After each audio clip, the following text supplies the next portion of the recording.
So making this record is a special privilege, and I'll do my best in this short space of time to pass along to you a distillation of more than 20 years of research on why some people seem to do so well in life while others do not. This information has changed my life, and the lives of thousands of others who have made the same discovery, and I sincerely hope it will have a happy and profitable effect upon yours. I hope that whenever you listen to this record, you will do so with a notebook handy. We seem to forget the spoken word quickly, and only by repeated playings in the home, without distractions, can this information become a permanent part of your way of life. To begin, I would like you to remember this. Successful people are not people without problems. They have, as a rule, just as many problems and largely the same kind as everyone else. The difference is that they learn to solve their problems. Successful living is nothing more than the ability to solve successfully the problems which are as much a part of living as breathing. The degree of our success will be determined by the extent to which we can solve our problems. So now that we've defined the problem, let me make this statement. If you can tell me what you want, I can tell you how to get it. The problem with the great majority of individuals is not with their ability to achieve their goals in life, but rather with the failure to understand two factors vital to successful living. The first is to make the decision as to what it is we want enough to give it most of our attention until it's been achieved, and to clearly define it. And the second is to fully understand that we have the ability to achieve this goal or we wouldn't want it in the first place. The next vital rule to successful living is to understand that our success is won or lost by our ability to serve others. We are interdependent, and it's just as impossible to succeed without serving others as it would be to live in our modern world without others serving us. Our rewards in life will and must always be in exact proportion to our service. It is the misunderstanding of this single law which, in my mind, is responsible for fully 90% of the frustration and discontent we see around us. In your mind's eye, get a picture of a giant apothecary scale, the kind with the cross-arm from which hang two large bowls on chains. One of the bowls is marked rewards, the other service. These bowls will always be in perfect balance. Now, a lot of people don't like this law, if they're even aware of it, but not liking a law does nothing to change it. The basic laws of nature and economics are unchanging. If we're out of step with them, we are, as Thomas Huxley put it, checkmated, without haste, but without remorse. But to those who know and work with the laws, he said, they are paid with the overflowing sort of generosity with which the strong delight in strength. Now, there are two kinds of rewards, or income. One is psychic, the other is real, or tangible, such as money or property. If a person doesn't like his income, all he has to do is take a good long look at his service. The fact that the many individuals in the fields of science, religion, teaching, and so on must measure most of their rewards in the realm of the psychic does nothing to alter the fact that their rewards will be in exact proportion to their service. Look where you will find this law in undeviating operation. Our rewards will always be in exact proportion to our service. Good examples of this are World Book and Childcraft. The fact that your company is the world's largest publisher of reference material is based solely on the fact that its products have found the widest acceptance and have been sold to more individuals and institutions. This is the law, then, that lies as the supporting structure of economics and personal well-being, so fix it in your mind. All attempts to sidestep or in any way avoid this law will result in frustration and failure. So this brings up the question, if what I want is more than I now have, how can I increase my service in order to earn it? Well, whom do we serve? We serve people. So let's take a moment to try to understand people. The more we understand them, the better we can serve them. I think of an adult human being as a grown child, doing his best to play for the first and last time on earth this game called life. The extent to which he learns the rules of this mighty game will determine his success. But right here we run into an historic and exasperating fact. People down through the centuries have, with the most amazing consistency, divided themselves into two groups. One group contains about 5% of any given population. The other group contains the remaining 95%. Neither of these two groups is any better than the other. But one thing separates them. The big group, the one containing about 95% of the people, never seems to get the word, while the smaller group, the 5%, does. Now, what do I mean by getting the word? I mean about 95% of the people never quite understand, emotionally or intellectually, that we as individuals control, to an altogether unsuspected extent, our lives here on earth. That each one of us is the architect of the structure fashioned by our years. You see, All of us want the same things, but only about 5% figures out how to get them. I think it's perfectly stated in your World Book booklet titled Opportunity Unlimited. It says, within each of us burn two unquenchable ambitions: to serve importantly and to gain financial independence. Both of these worthwhile goals are within the reach of all of us, man or woman, but according to statistics, only about 5% achieve both of them. Why? Let's look at it logically. Every human being has a tendency to think, act, and talk like those by whom he is surrounded. This is environment, and it exercises an enormous influence on our lives. We've already pointed out that 95% don't seem to get the word in life. Then it follows that in the case of any given individual, the odds are 95 to 5 that he is surrounded by the larger group. And since a body in motion tends to remain in motion until acted upon by an outside force, that he will continue to conform to his group unless we can do a better job of serving him through knowledge. Here is our largest opportunity for service, and the rewards will take care of themselves. Now, right here, let me restate what we've covered so far. Our rewards, psychic and tangible, will be in proportion to our service. The failure of most people to live successfully is not caused by their lack of abilities, far from it, but rather in their failure to decide what it is they want, and understanding that our wants are governed by our talents and abilities, and that we are divided into two groups of roughly 5% and 95%, and that it's the 5% group which is successful. So here, let me give you a definition of success which, to my mind, covers the subject completely. Success is the progressive realization of a worthy ideal. That is, anyone who knows where he is going in life is a success. At the moment he makes the decision of what it is he intends to accomplish, of what it is he considers a worthy ideal, he is successful. Once this goal has been accomplished, he is again, by our definition, a failure, until he establishes a new goal toward which to work. To my mind, this is what we as human beings were intended to do, to go through life from one achievement to another, and to finally come to the end of our road here on earth, still reaching, still working toward a new and better plateau on which to stand. For this is to live and live completely, to know as much as we can know, to serve as much as we can serve, to accomplish as much as we can accomplish. Well, since success is the progressive realization of a worthy ideal, why are we faced with only 5% who can be called really successful?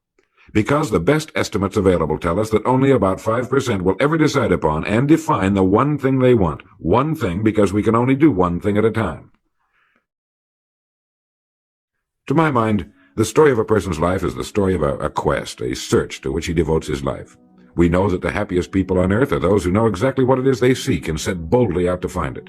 And while we're all dreamers, the fortunate ones are those who have found a dream so exciting and worthwhile that they'll devote a part or all of their lives to making that dream come true. But while all dream, by far the great majority, that 95%, never realizes that a persistent daydream is often the point on which we should set our compass, the place toward which it is meant for us to journey. The tragedy is that the great majority shrugs off this built-in direction finder and returns to the wide, visible, well-marked road in life which they feel must be the best road because it carries the heaviest traffic. Well, let's make this point clear. The road in life with the heaviest traffic is not the best road to follow, for it is the road of the 95%.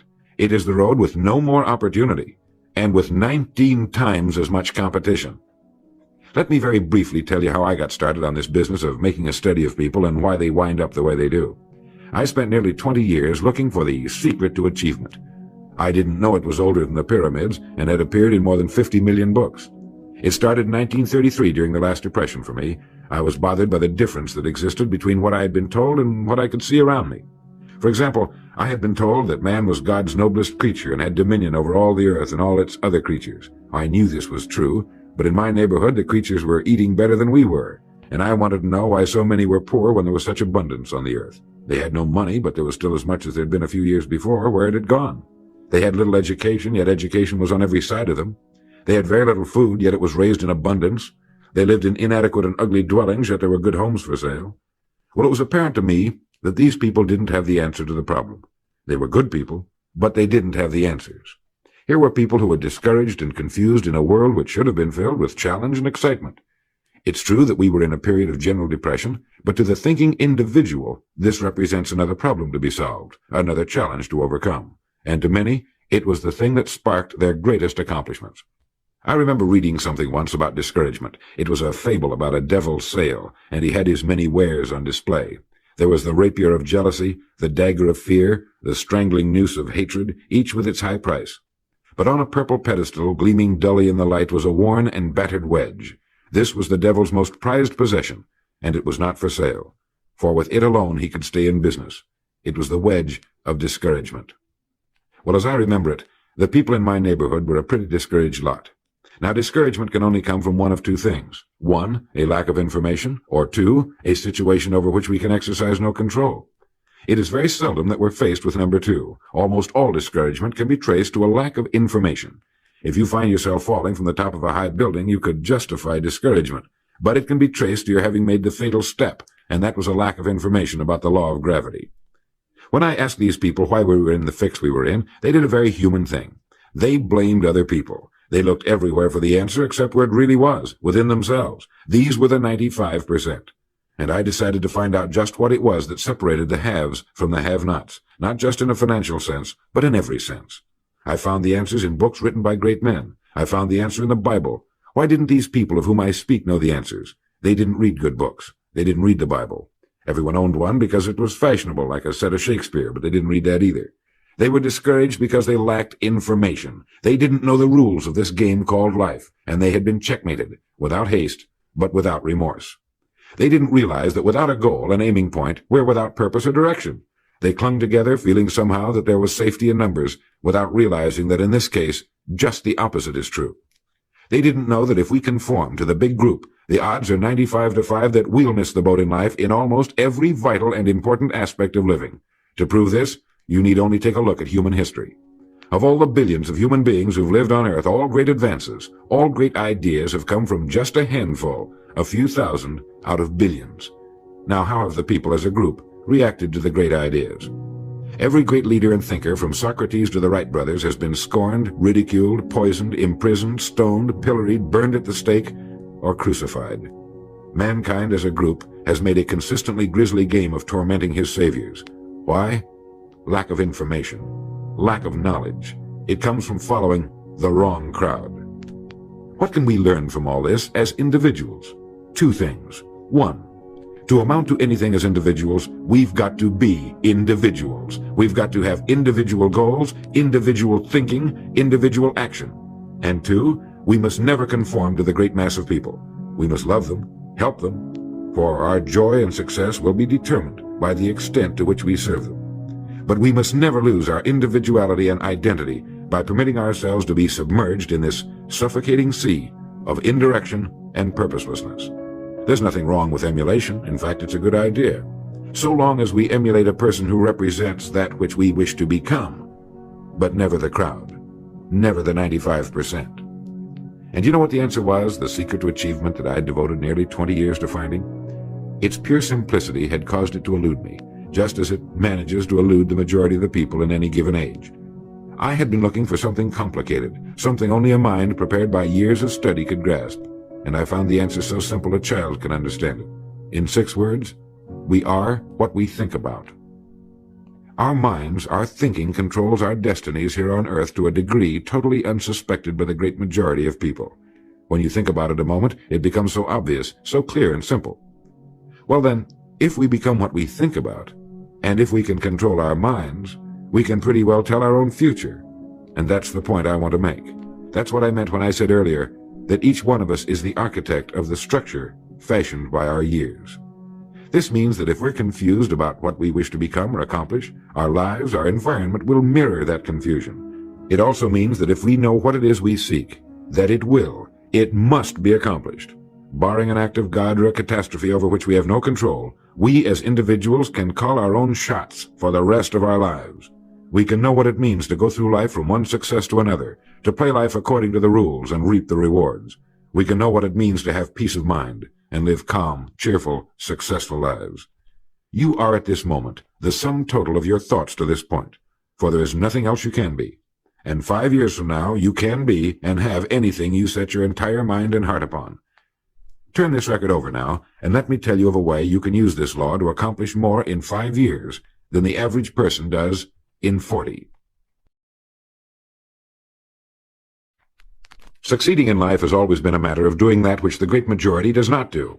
Now let's keep this in mind as we get into this business of goals. It isn't that I want to make an invidious comparison between the 5% and the 95%, not at all. That's just the way it is, and if we don't recognize it, it will be to our cost. At the beginning of this record, I made the statement, if you can tell me what you want, I can tell you how to get it. You see, the trick is not in achieving our goals, it is in establishing them. A ship would never leave a harbor if it did not have a destination. An industrial plant would never open its gates if it did not have a product or a purpose.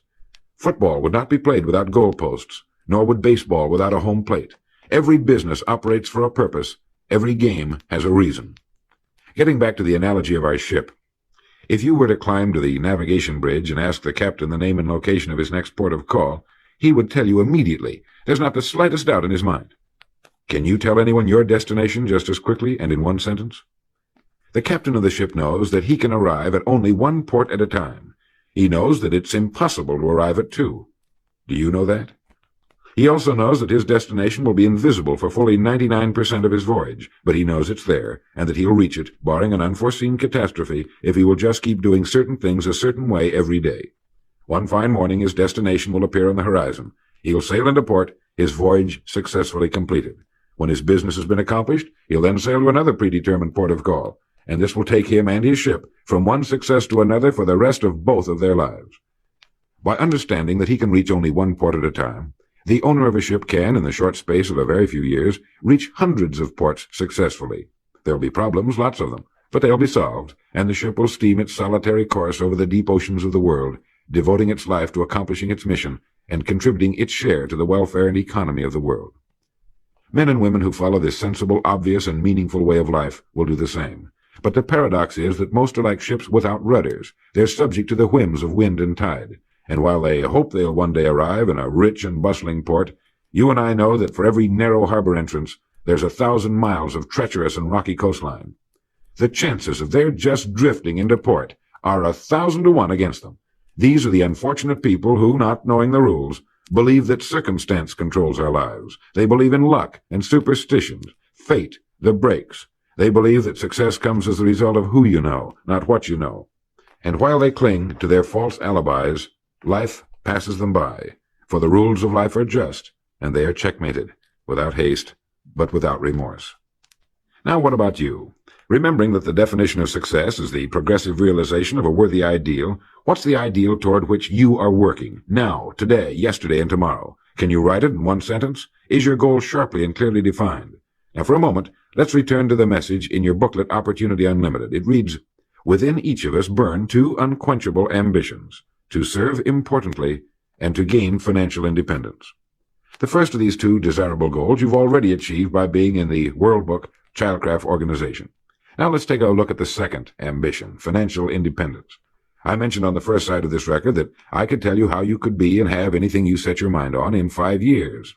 To better understand this, you must examine one of the most overlooked facts in the world. It is that every job, no matter what it may be, holds somewhere within itself the key to everything we want in life, the key to greatness. But we must look for it, and we must think. Since only about 5% make the grade, we must place ourselves in this percentage group. We can do this by making two decisions. The first is to decide once and for all that this is what you're going to do for a living, that this is going to be your career, since its opportunities are unlimited and it's constantly growing with our dynamic economy and our exploding population. In the past 13 years, World Book sales have increased 800%, and even this enormous volume is expected to double in the next 5 years or less. I think you can easily see that by being in this business now, your future is unlimited in this organization, both from a career and economic standpoint. It is being undecided, uncommitted about what we're going to do that keeps us from doing our best. We're working with one hand and looking around with the other. As a result, we do neither satisfactorily.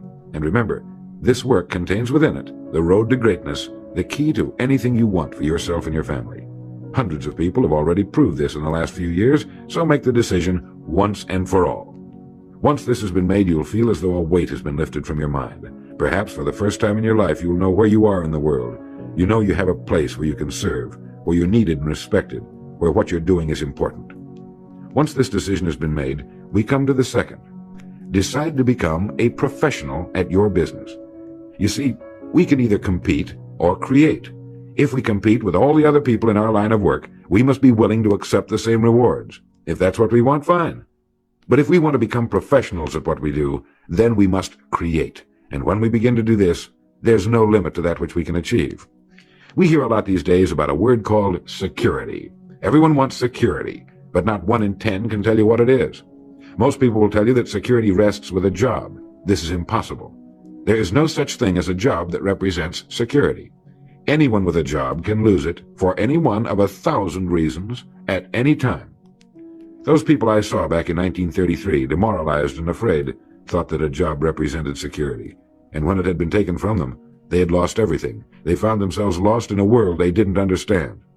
No, a job cannot represent security. There is only one place on earth you can find security, and if it isn't there, it isn't anywhere. It's inside of a person, never outside. If a man has security inside, where it belongs, his wife and children can feel it when he sits down to eat with them, and they're warmed by it.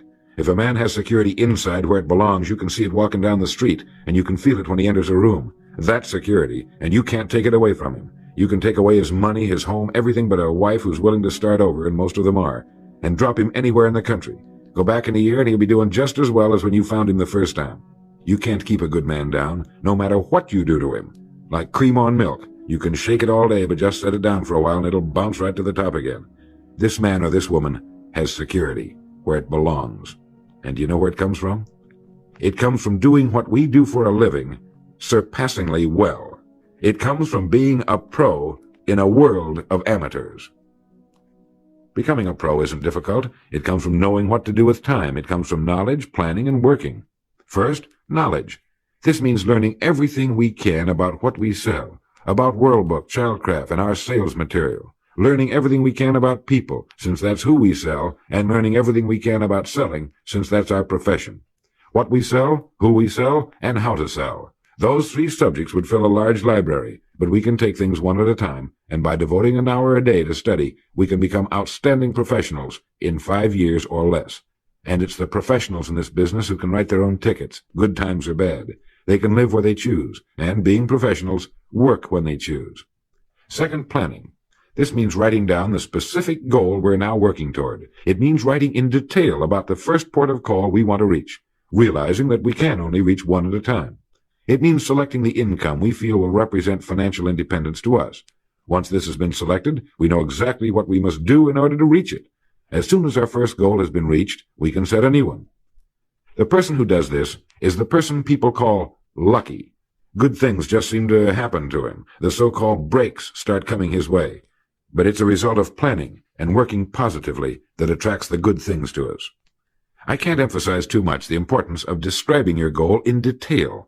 If it's a beautiful new home, get the actual plans, or at least an elevation drawing of the home, and carry it with you so that you can look at it regularly. If it's a certain amount of money, write down the specific amount for the coming year to the penny, and then work your plan. Whatever your goal may be, write it down in detail. Then you're like the ship. You're on course, and you reach more successful ports in a few years than most men do in a lifetime. And third, working. Working more than the average, if we're going to achieve more than average results, is necessary, of course. But with proper planning and with knowledge, it seems easy. Moreover, to work, we need energy, and energy is inextricably linked to desire. Unless we have a desire to do a certain thing, we find ourselves without the energy. But you will never find desire without energy. Once our goal has been crystallized in our minds and we realize that we become what we think about, our doubts vanish as to whether or not we can achieve our desired ends, and with the picture of our dream in our mind, we have abundant energy. Let me quote from William James' essay on vital reserves. Compared with what we ought to be, we're only half awake. Our fires are damped. Our drafts are checked. We're making use of only a small part of our possible mental and physical resources. Stating the thing broadly, the human individual thus lives usually far within his limits. He possesses powers of various sorts which he habitually fails to use. He energizes below his maximum, and he behaves below his optimum. And then he wrote, excitements, ideas, and efforts, in a word, are what carry us over the dam. He goes on in this excellent essay to point out that we have deep reservoirs of abundant energy that we habitually fail to use, and that by pushing past the first false feeling of fatigue, we will find an exhilarating second wind that will take us to our goals. This is why in studying the lives of the world's great men and women, we find they seemed to be indefatigable. Work meant nothing to them, because what they were doing, where they were going, filled their entire worlds. Frequently, people find it difficult to establish a goal toward which to work. Realizing that we cannot be successful without a goal, here's a good way to solve the problem. Get off by yourself, and where you can think without being disturbed. Then, write on a sheet of paper a complete description of the person you would like to be, and the things, in being this person, you would have. Once this has been done, start acting the part of the person you wish to become. Carry, as often as you can, a clear mental image of the person you want to be, and begin to be that person. Soon this will become so knit with habit, it will lead you without fail to the goal you seek. You see, when you begin to do this, you're using your greatest power, your mind, and you will become what you think about.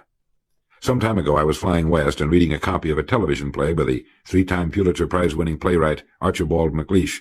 The play was The Secret of Freedom.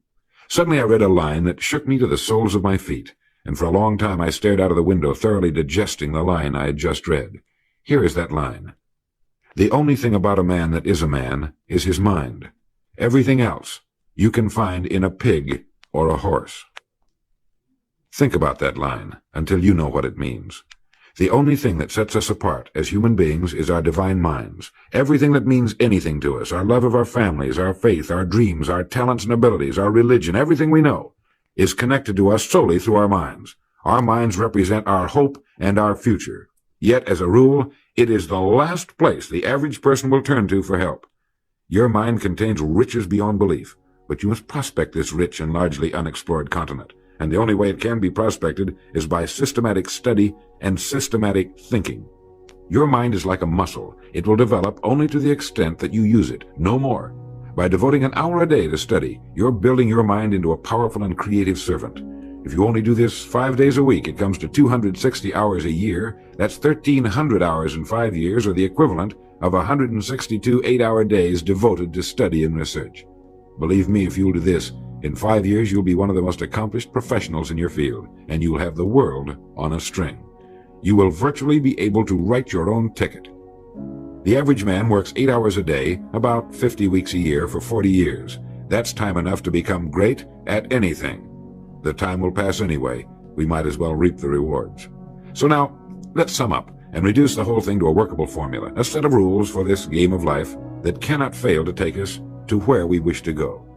The first and most important thing to remember is the rule that controls our life. We become literally what we think about. This means that we must establish a worthwhile goal toward which to work, a goal that will occupy our minds most of the time. This goal should be written out or illustrated. We should look at it and restate our purpose every morning, every night, and as many times during the day as we can. We must fully understand, emotionally as well as intellectually, that whatever it is we set our heart upon will become real in our lives. We must also remember the law that lies as the basic foundation for all economics and personal well-being as well. Our rewards will be in exact proportion to our service, and if we want to get into the top 5% of the people, we must often cut ourselves away from the effects of our environment and become individuals with individual goals, individual thinking, individual actions. We must realize that our daily work contains more opportunities than we could develop in a lifetime, and that our job contains within itself the key to greatness, the road to everything we could possibly want in life for ourselves and our families. We must realize, too, that security can be found in one place only, inside of us. If it isn't there, it isn't anywhere. And the only road to security lies in doing what we do for a living, surpassingly well. And lastly, that we must become professionals at what we do, and that becoming a pro involves knowledge, planning, and working. Knowledge of what we sell, who we sell, and selling. Planning by establishing the goal, which automatically establishes our work pattern. The great salesman is like the great golfer. It looks easy the way he does it, because it is easy the way he does it. But it took time, dedication, and work in its accomplishment. Is it worth it? You bet it is. P.G. Hamilton once wrote, "Let's be different. A strong life is like that of a ship of war, which has its own place in the fleet and can share in its strength and discipline, but can also go forth alone to the solitude of the infinite sea. We ought to belong to society, to have our place in it, and yet be capable of a complete individual existence outside of it. And remember the strangest secret, will you? You are now, and you will become, what you think about." Thank you.